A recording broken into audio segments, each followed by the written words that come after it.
Setiap bulan belanja groceries, tapi uang selalu habis lebih cepat. Padahal yang dibeli itu-itu aja. Masalahnya bukan di harga barang, tapi di cara kita belanja. Banyak orang ingin hidup hemat, tapi salah strategi saat belanja groceries. Akhirnya kebutuhan tetap, tapi tabungan nggak pernah ada. Di video ini, aku mau bagikan trik belanja groceries yang sederhana, realistis, dan bisa langsung kamu terapkan. Bukan biar pelit, tapi biar uang kamu benar-benar bekerja untuk kebutuhan. Pertama, bedakan kebutuhan versus keinginan. Kesalahan paling sering saat belanja groceries bukan karena harga mahal, tapi karena kita tidak sadar mencampur kebutuhan dengan keinginan. Kebutuhan itu adalah barang yang kalau tidak dibeli, hidup jadi terganggu. Contohnya beras, telur, sayur, minyak, bumbu dapur. Tanpa ini, aktivitas harian kita jadi sulit. Sedangkan keinginan adalah barang yang sebenarnya tidak wajib, tapi terasa perlu karena lagi promo, kemasannya lucu, atau lagi pengen aja. Masalahnya, keinginan sering menyamar jadi kebutuhan. Banyak orang berkata, aku cuma beli yang perlu kok. Padahal kalau dicek lagi, setengah keranjang isinya keinginan. Sebelum memasukkan barang ke keranjang, biasakan tanya ke diri sendiri. Kalau barang ini tidak aku beli hari ini, apakah hidupku terganggu? Kalau jawabannya tidak, berarti itu keinginan dan boleh ditunda.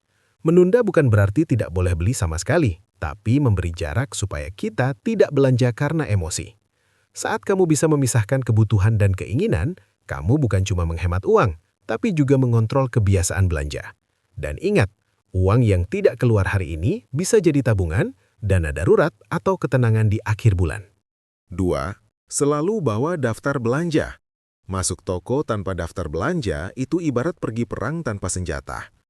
Kita mudah dikalahkan oleh rak promo, kemasan menarik, dan diskon besar-besaran. Tanpa daftar, otak kita bekerja secara impulsif. Apa yang terlihat menarik langsung terasa perlu. Padahal sebenarnya, banyak barang itu tidak masuk prioritas. Daftar belanja berfungsi sebagai rem pengeluaran. Ia mengingatkan kita tujuan utama belanja, memenuhi kebutuhan, bukan menuruti godaan. Sebelum berangkat, luangkan waktu 5 menit saja untuk menulis apa yang benar-benar dibutuhkan. Bisa di kertas, catatan HP, atau aplikasi belanja. Agar lebih efektif, bagi daftar belanja menjadi kebutuhan harian, kebutuhan mingguan, kebutuhan bulanan. Dengan cara ini kita tahu mana yang harus dibeli sekarang dan mana yang masih bisa ditunda. Saat sudah di dalam toko, pegang satu prinsip. Yang tidak ada di daftar, tidak masuk keranjang. Kalau tiba-tiba tergoda beli sesuatu di luar daftar, tunda 10-15 menit. Seringkali keinginan itu hilang sendiri. Orang yang konsisten membawa daftar belanja bukan hanya lebih hemat, tapi juga lebih tenang saat bayar di kasir. Karena mereka tidak bertanya, uangnya cukup nggak ya? Tapi sudah yakin sejak awal bahwa belanja ini sesuai rencana. 3. Tentukan budget sebelum masuk toko. Banyak orang belanja groceries tanpa pernah menentukan batas. Mereka baru sadar uang habis setelah sampai di kasir. Padahal, kesalahan itu terjadi sebelum belanja dimulai. Belanja tanpa budget itu seperti mengemudi tanpa rem. Awalnya terasa aman, tapi pelan-pelan kita kehilangan kendali. Sebelum masuk toko, biasakan berkata ke diri sendiri, hari ini aku belanja maksimal sekian. Bukan perkiraan, tapi angka yang jelas. Kenapa ini penting? Karena otak manusia akan selalu berusaha menyesuaikan diri dengan batas yang kita tetapkan. Kalau tidak ada batas, kita akan terus menambah barang. Sedikit, sampai akhirnya kebablasan. Tentukan budget berdasarkan kemampuan keuangan, kebutuhan di daftar belanja, target tabungan bulan itu. Bahkan kalau daftar belanjanya sama, hasil akhirnya bisa berbeda jauh antara orang yang punya budget dan yang tidak. Supaya lebih disiplin, gunakan trik sederhana. Bawa uang tunai sesuai budget, atau atur limit e-wallet sebelum belanja. Dengan cara ini, kita dipaksa sadar setiap kali menambah barang ke keranjang. Saat total belanja mulai mendekati batas, kita akan otomatis bertanya, mana yang paling penting? Dan disitulah kebiasaan belanja sehat terbentuk. Orang yang belanja dengan budget bukan berarti pelit. Justru mereka menghormati uangnya sendiri, karena mereka tahu, uang yang terkontrol hari ini adalah ketenangan di akhir bulan. Jangan terjebak diskon dan promo. Diskon adalah senjata paling ampuh untuk menguras uang tanpa kita sadari. Tulisan sale, promo, atau hemat sering membuat kita merasa sedang menghemat, padahal kenyataannya justru sebaliknya. Kesalahan paling umum adalah membeli barang karena murah, bukan karena dibutuhkan.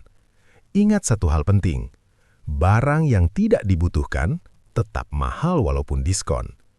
Banyak orang pulang belanja dengan bangga berkata, "Aku dapat diskon banyak hari ini." Tapi saat dicek, barang-barang itu sebenarnya tidak masuk prioritas. Selain itu, diskon sering menipu lewat kemasan. Harga terlihat murah, padahal isi lebih sedikit. Karena itu, jangan hanya lihat harga di label. Biasakan cek harga per gram, harga per mililiter, atau harga per pieces. Seringkali kemasan lebih besar justru lebih hemat walau harga awalnya terlihat mahal. Promo juga sering memancing kita beli lebih banyak. Beli 2 lebih murah, beli 3 gratis 1. Tanya diri sendiri, apakah aku benar-benar butuh sebanyak ini? Kalau akhirnya barang rusak, kadaluarsa, atau menumpuk tanpa dipakai, itu bukan hemat, itu pemborosan yang tertunda. Orang yang cerdas finansial tidak anti diskon, tapi selektif terhadap diskon. Diskon hanya dipakai untuk barang yang memang dibutuhkan, barang yang pasti dipakai, barang yang sudah direncanakan di daftar belanja. Dengan cara ini, diskon bekerja untuk kita, bukan melawan kita. Pilih produk alternatif dan lokal, hemat tanpa turun kualitas. Salah satu kebocoran uang paling halus saat belanja groceries adalah terlalu setia pada merek terkenal. Tanpa sadar, kita sering membayar nama bukan kualitas isinya. Banyak produk groceries punya fungsi yang sama, tapi harga bisa berbeda jauh hanya karena mereknya lebih populer. Padahal produk lokal atau merek alternatif seringkali kualitasnya mirip, bahannya sama, cara pakainya tidak berbeda, tapi harganya jauh lebih ramah di dompet. Masalahnya bukan pada produknya, tapi pada kebiasaan kita yang takut mencoba hal baru. Coba perlahan, ganti satu produk dulu, bandingkan hasilnya, rasakan bedanya. Kalau ternyata sama saja, kenapa harus bayar lebih mahal? Banyak orang takut dibilang pelit kalau memilih merek murah. Padahal memilih dengan sadar adalah tanda orang yang bijak secara finansial. Hemat itu bukan menurunkan kualitas hidup, tapi menghilangkan pemborosan yang tidak perlu. Dengan memilih produk alternatif, pengeluaran jadi lebih ringan. Budget groceries lebih longgar, sisa uang bisa dialihkan ke tabungan. Orang kaya bukan selalu yang bergaji besar, tapi yang pandai memilih. Dan kebiasaan kecil seperti ini, kalau dilakukan terus-menerus, dampaknya besar untuk keuangan jangka panjang. Kurangi frekuensi belanja, biar godaan makin sedikit. Semakin sering kita belanja, semakin besar peluang uang bocor. Bukan karena kita niat boros, tapi karena terlalu sering terpapar godaan. Setiap masuk toko, kita selalu dihadapkan pada promo baru, produk baru, diskon dadakan. Kalau ini terjadi berkali-kali dalam sebulan, uang akan keluar sedikit demi sedikit tanpa terasa. Banyak orang berkata, "Aku cuma beli sedikit kok." Tapi kalau dilakukan terlalu sering, totalnya justru besar. Solusi paling sederhana adalah mengurangi frekuensi belanja. Daripada belanja sedikit tapi sering, lebih baik belanja mingguan atau bulanan. Sekali belanja, lebih terencana. Sekali bayar, lebih terkontrol. Supaya cara ini berhasil, pastikan di rumah ada stok kebutuhan pokok dan catatan barang yang mulai habis. Dengan begitu, kita tidak panik dan belanja mendadak. Selain hemat uang, mengurangi frekuensi belanja juga menghemat waktu, energi, dan pikiran.